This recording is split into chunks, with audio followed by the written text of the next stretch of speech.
आज का अपना इसमें पहला प्रश्न देखिए, बछड़े के आहार स्वरूप खीस का सबसे प्रमुख कार्य क्या है? दोस्तों, खीस का सबसे प्रमुख कार्य क्या होता है? तो दोस्तों इसका राइट आंसर हो जाएगा रोग प्रतिरोधकता को सशक्त बनाना।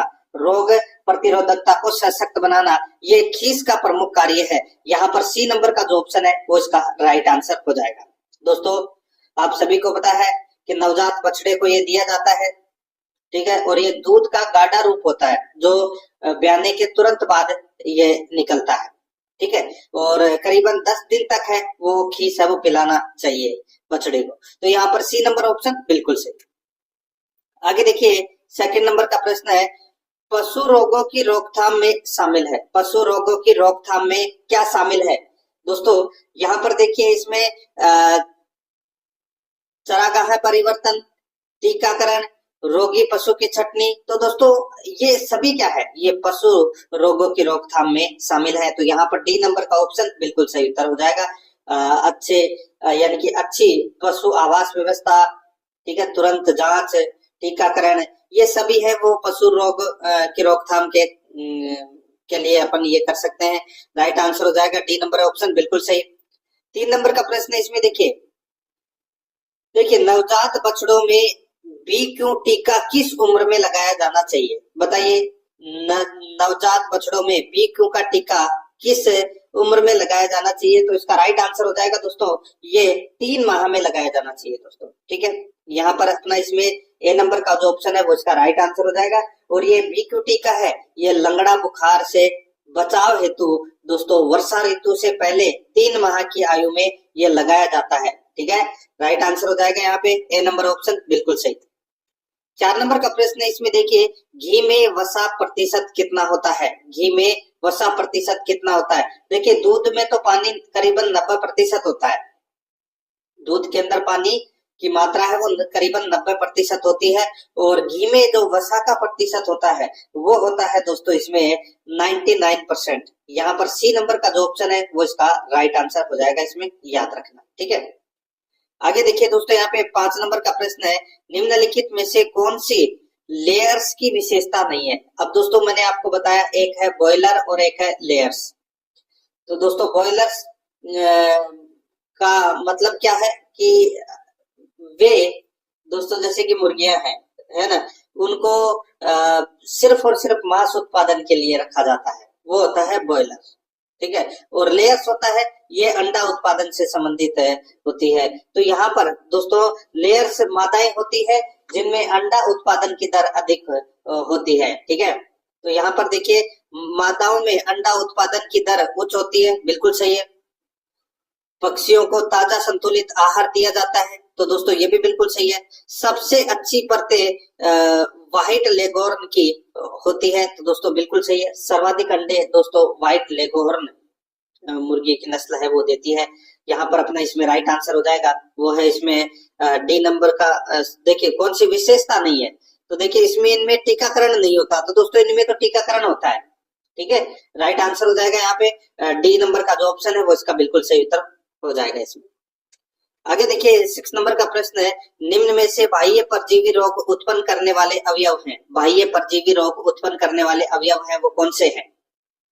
दोस्तों यहाँ पर देखिए बाह्य परजीवी रोग, तो दोस्तों इसमें देखिए जूं और पिस्सू ये बाह्य परजीवी रोग है। तो यहाँ पर डी नंबर का ऑप्शन राइट आंसर हो जाएगा, ए और बी दोनों, ठीक है। 7 नंबर का प्रश्न इसमें देखिए, जिस दूध में वसा नहीं होती उसे कहते हैं। जिस दूध में वसा नहीं होती उसे क्या कहते हैं? दोस्तों इसका राइट आंसर क्या हो जाएगा? देखिए यहाँ पर उसको देखिए स्कम्ड मिल्क बोलते हैं, उसे स्कम्ड मिल्क, ठीक है। राइट आंसर हो जाएगा यहाँ पे बी नंबर ऑप्शन बिल्कुल सही, यानी कि जिस दूध से फैट पूरी तरह निकाल दिया जाता है उसे स्कम्ड मिल्क है वो कहा जाता है। तो यहाँ पर अपना इसमें राइट आंसर क्या हो जाएगा? वो है बी नंबर ऑप्शन बिल्कुल सही। 8 नंबर का प्रश्न है, इसमें देखिए उस प्रक्रिया को क्या कहते हैं जिसमें दूध को उच्च तापमान तक गर्म किया जाता है? बताइए उस प्रक्रिया को क्या कहते हैं जिसमें दूध को उच्च तापमान पर गर्म किया जाता है? तो दोस्तों उसको बोलते हैं पाश्चुरीकरण। पाश्चुरीकरण यानी कि सी नंबर का ऑप्शन बिल्कुल सही उत्तर इसमें हो जाएगा, याद रखना। ठीक है, बहुत ही अच्छा प्रश्न है। नेक्स्ट आगे देखिए, यहाँ पे 9 नंबर का प्रश्न है, मुर्गी के अंडे में कवच होता है। बताइए, मुर्गी के अंडे में कवच होता है। यहाँ पर आप देख सकते हैं, मुर्गी के अंडे में कवच कुल अंडे के भार का दोस्तों 8 से 11% होता है। ठीक है, तो कुल अंडे के भार का 8 से 11% है वो दोस्तों अंडे में कवच होता है। यहाँ पर अपना ए नंबर का जो ऑप्शन है वो इसका बिल्कुल सही उत्तर इसमें हो जाएगा, याद रखना। ठीक है, और दोस्तों ये जो सफेद भाग है अंडे के भार का दोस्तों 60% होता है, और जो पीला रंग है, पीला भाग है अंडे का, ठीक है, अंदर एक छोटा सा होता है ना, गोल गोल सा, है ना, वो होता है दोस्तों, उसका भाग होता है दोस्तों करीबन 30%। अब ये अपना अंडा है।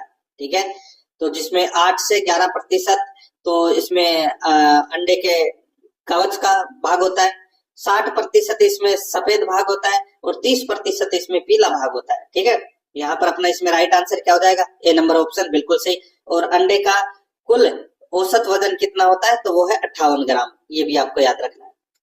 आगे देखिए, यहाँ पे 10 नंबर का प्रश्न है, 4 से 8 सप्ताह तक के चूजों को पालन ग्रहों में पालना कहलाता है। 4 से 8 सप्ताह तक के चूजों को पालना ग्रहों में पालना कहलाता है, तो वो क्या कहलाता है, तो इसका राइट आंसर हो जाएगा दोस्तों, उसको बोलते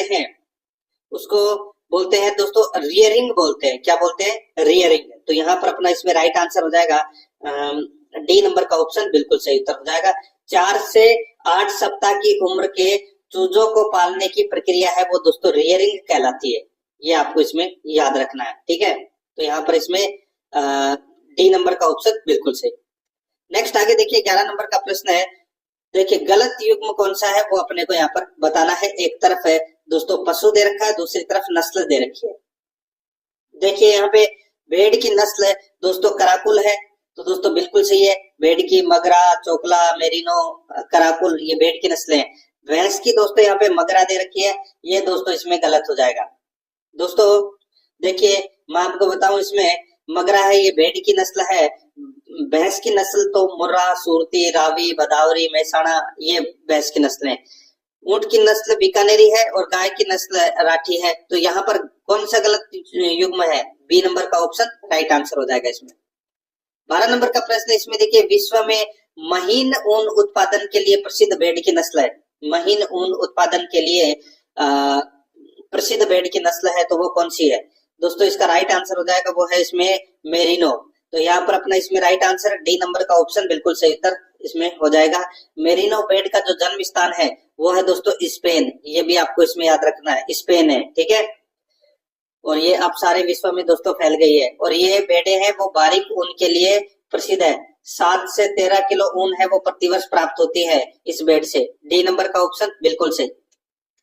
13 नंबर का प्रश्न इसमें देखिए, गाय के दुग्ध दोहन की सर्वोत्तम विधि क्या है। गाय के दुग्ध दोहन की सर्वोत्तम विधि कौन सी है, तो दोस्तों वो है सूखे हाथ द्वारा दोस्तों दूध निकालना, ये सर्वोत्तम विधि है। ठीक है, राइट आंसर हो जाएगा डी नंबर का ऑप्शन बिल्कुल सही उत्तर हो जाएगा। कई लोग क्या करते हैं कि गीले हाथों से दूध निकालते हैं, तो दोस्तों थनों को गीला करने से कभी कभी तेल, मक्खन या लार का प्रयोग है वो किया जाता है, तो इससे क्या होता है कि थन की त्वचा है वो फट जाती है। तो यहाँ पर डी नंबर का ऑप्शन बिल्कुल सही उत्तर हो जाएगा। आगे देखिए, 14 नंबर का प्रश्न है, निम्न में से सही सुमेलित नहीं है। कौन सा इसमें सही सुमेलित नहीं है, एक तरफ बीमारी है, दूसरी तरफ है इनके कारक हैं। देखिए यहाँ पे डेगनाला दोस्तों, ये जो बीमारी है ये किस लिए होती है, तो दोस्तों भोजन में सिलेनियम की अधिकता के कारण दोस्तों ये रोग होता है। ठीक है, बिल्कुल सही है। हीमोफीलिया ये एक आनुवंशिक रोग है, तो दोस्तों ये भी बिल्कुल सही है। टिक फीवर प्रोटोजोआ, ये गलत हो जाएगा, सॉरी ये भी सही है इसमें। टिक फीवर प्रोटोजोआ रोग है, इसका कारण है, बिल्कुल सही है। रिकेट है, ये दोस्तों विटामिन डी की कमी से होता है, यहाँ पर विटामिन सी दे रखा है, तो यहाँ पर डी नंबर का ऑप्शन बिल्कुल सही उत्तर हो जाएगा।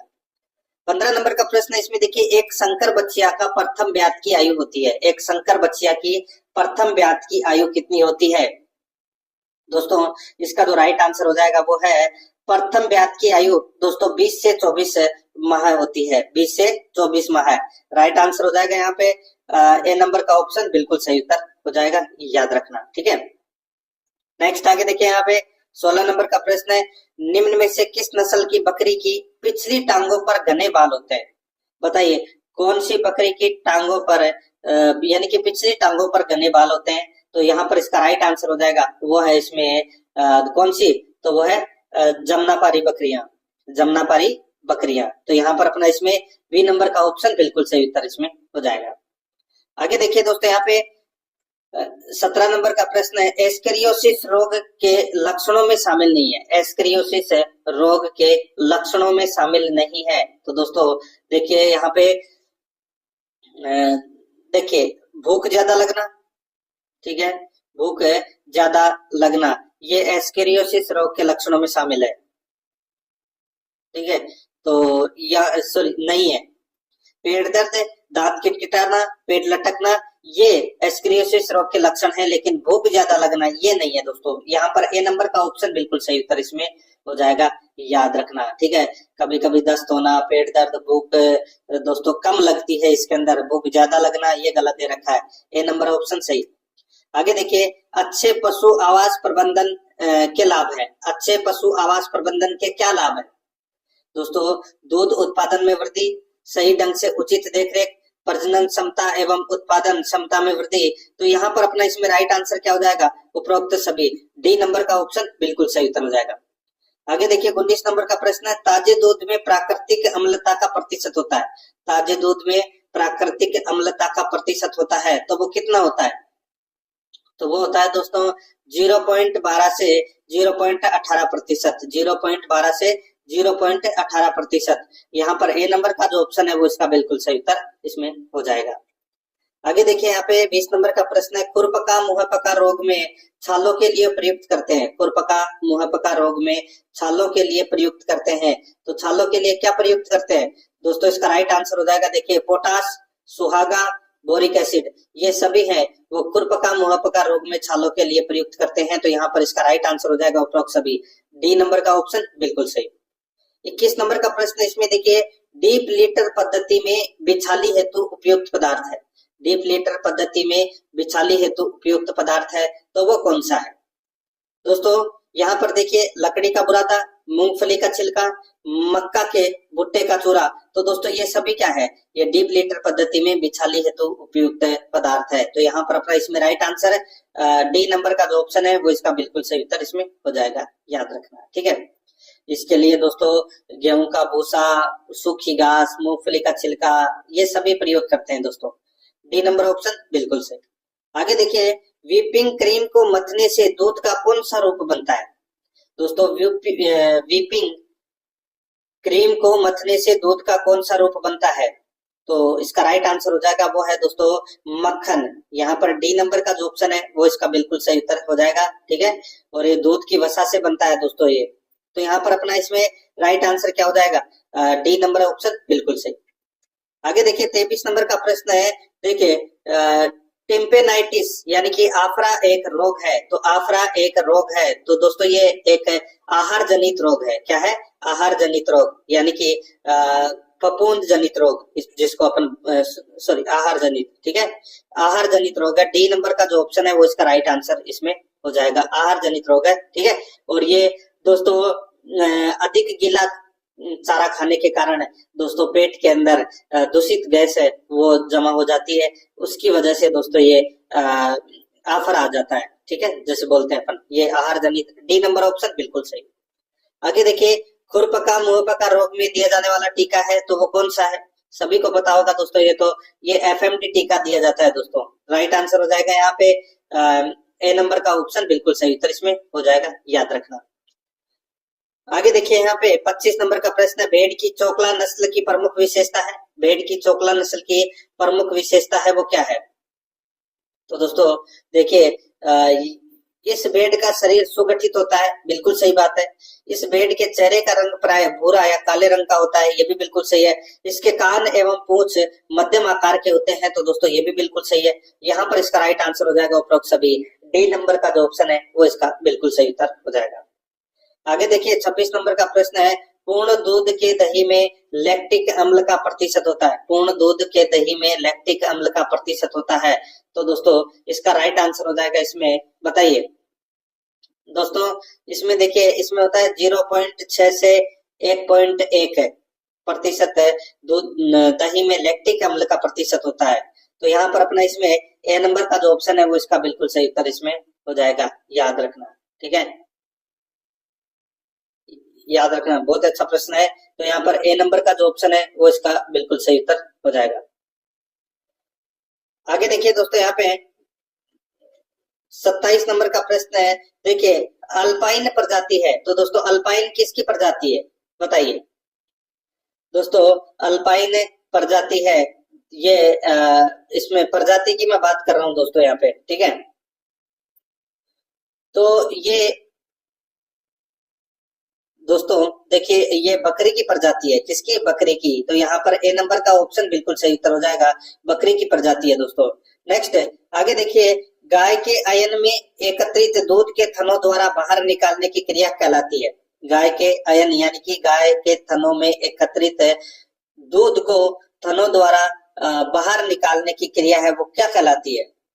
तो दोस्तों उसको बोलते हैं दुग्ध दोहन, दुग्ध दोहन बोलते हैं। तो यहाँ पर अपना इसमें राइट आंसर ए नंबर का ऑप्शन बिल्कुल सही। दो तरह से दोहन है वो कर सकते हैं, मशीन द्वारा और हाथों द्वारा। यहाँ पर ए नंबर ऑप्शन सही। आगे देखिए, निम्नलिखित में से क्रॉसब्रीड गाय कौन सी है? क्रॉसब्रीड गाय, तो राइट आंसर हो जाएगा वो है दोस्तों करन स्विस गाय है, ये क्रॉसब्रीड गाय है।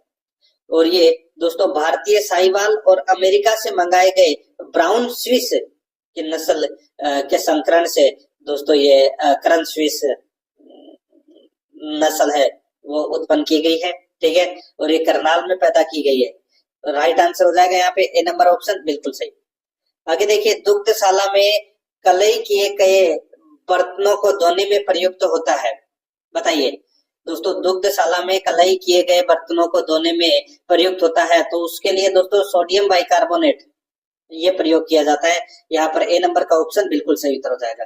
देखिए पशुपालन से संबंधित प्रश्न है और आपकी परीक्षा के लिए महत्वपूर्ण है दोस्तों। क्लास को लाइक नहीं किया तो एक बार सभी के सभी मित्र हैं वो क्लास को लाइक जरूर करें और आराध्या रेस एकेडमी के यूट्यूब चैनल को सब्सक्राइब जरूर करें, बेल आइकन को दबाएं ताकि नोटिफिकेशन है वो आपके पास में निरंतर पहुंचता रहे। अब दोस्तों आगे देखिए, यहाँ पे 31 नंबर का प्रश्न है, आउट ब्रीडिंग समागम है। ये आउट ब्रीडिंग समागम क्या है? तो दोस्तों यहाँ पर देखिए आउट ब्रीडिंग समागम, तो दोस्तों देखिए जब एक समान नस्ल वाले दो असंबंधित पशुओं का आउट ब्रीडिंग समागम होता है। यहाँ पर इसका राइट आंसर हो जाएगा एक ही नस्ल के दो असंबंधित पशुओं का आउट ब्रीडिंग समागम कहलाता है। यहाँ पर ए नंबर ऑप्शन बिल्कुल सही। आगे देखिए, निम्न में से किसमें कोटिलिडोन प्रकार की जट नहीं पाई जाती, बताइए दोस्तों। कोटिलिडोन प्रकार की जट है वो किसमें नहीं पाई जाती? तो दोस्तों घोड़ी में नहीं पाई जाती। यहाँ पर अपना इसमें ए नंबर का ऑप्शन राइट आंसर हो जाएगा। ये गाय बकरी भेड़ में ये जेर है वो पाई जाती है।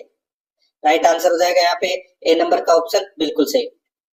आगे देखिए दोस्तों, यहाँ पे गुज्जर चरवाहे सर्दियों में किस प्रकार के जंगलों की ओर चले जाते हैं? तो दोस्तों इसका राइट आंसर हो जाएगा, बताइए किस प्रकार के जंगलों की ओर चले जाते हैं सर्दियों में? तो दोस्तों ये चले जाते हैं बाबर के सूखे जंगल में। यहाँ पर बी नंबर का ऑप्शन बिल्कुल सही उत्तर हो जाएगा, बाबर के सूखे जंगलों में, ठीक है। और ये बाबर क्षेत्र है, ये हिमालय के तलहटी क्षेत्र में स्थित है जहाँ पर सूखे जंगल होते हैं। राइट आंसर हो जाएगा यहाँ पे बी नंबर ऑप्शन सही। आगे देखिए, कृत्रिम गर्भाधान विधि के चरण है। तो कृत्रिम गर्भाधान विधि के चरण है वो कौन से हैं? देखिए वीर्य एकत्रीकरण है, वीर्य भंडारण एवं वीर्य संचयन है, वीर्य परीक्षण व तनुकरण है। तो यहाँ पर इसका राइट आंसर हो जाएगा उपरोक्त सभी। डी नंबर का ऑप्शन बिल्कुल सही। 35 नंबर का प्रश्न, इसमें देखिए होलिस्टीन जर्सी एवं नागौरी पशु किस पशु की नस्लें हैं? होलिस्टीन जर्सी एवं नागौरी किस पशु की नस्लें हैं? इसका जो राइट आंसर हो जाएगा वो है दोस्तों इसमें कौन सा? तो इसका जो राइट आंसर हो जाएगा दोस्तों वो है इसमें ये गाय की नस्लें हैं दोस्तों। राइट आंसर हो जाएगा यहाँ पे बी नंबर का ऑप्शन बिल्कुल सही, ये गाय की नस्लें हैं, ठीक है। गिर, थारपारकर, राठी, नागौरी, जर्सी, होलिस्टीन, यहाँ पर बी नंबर ऑप्शन सही। आगे देखिए, यहाँ पे वीर्य में उपस्थित शर्करा का नाम है। तो दोस्तों इसका राइट आंसर हो जाएगा, उसका नाम है फ्रक्टोज। ठीक है, फ्रक्टोज इसका राइट आंसर हो जाएगा। यहाँ पे ए नंबर का ऑप्शन बिल्कुल सही, फ्रक्टोज। आगे देखिए 37 नंबर का प्रश्न है, गुजरात के कच्छ के रण में पाई जाने वाली गाय की नस्ल कौन सी है? गुजरात के कच्छ के रण में पाई जाने वाली गाय की नस्ल कौन सी है? तो दोस्तों इसका राइट आंसर हो जाएगा, वो है दोस्तों इसमें थारपारकर। यहाँ पर ए नंबर का ऑप्शन बिल्कुल सही उत्तर हो जाएगा, थारपारकर। ए नंबर ऑप्शन बिल्कुल सही। आगे देखिए दोस्तों यहाँ पे 38 नंबर का प्रश्न है, औपनिवेशिक शासन के दौरान किस पेशे पर प्रतिकूल प्रभाव पड़ा? औपनिवेशिक शासन के दौरान किस पेशे पर प्रतिकूल प्रभाव पड़ा? तो दोस्तों इसका जो राइट आंसर हो जाएगा वो है इसमें देखिए चरवाहों का पेशा पर, चरवाहों का पेशा पर। तो यहाँ पर इसमें राइट आंसर क्या हो जाएगा, वो है इसमें सी नंबर का जो ऑप्शन है वो इसका बिल्कुल सही उत्तर हो जाएगा। आगे देखिए भारतीय वन्यजीव बोर्ड का गठन कब किया गया? दोस्तों भारतीय वन्यजीव बोर्ड का गठन है वो 1952 में किया गया था। राइट आंसर हो जाएगा यहाँ पे ए नंबर का ऑप्शन बिल्कुल सही, 1952 में। आगे देखिए राष्ट्रीय उद्यान के बारे में निम्नलिखित में से कौन सा कथन सही है? तो कौन सा कथन सही है राष्ट्रीय उद्यान के बारे में? दोस्तों यहाँ पर देखिए इसमें एक आरक्षित क्षेत्र जिसका उद्देश्य इसके प्राकृतिक वनस्पति, वन्य जीवन और प्राकृतिक सौंदर्य को संरक्षित करना, ये दोस्तों राष्ट्रीय उद्यान का के बारे में जो कथन दिया गया है वो बिल्कुल सही है।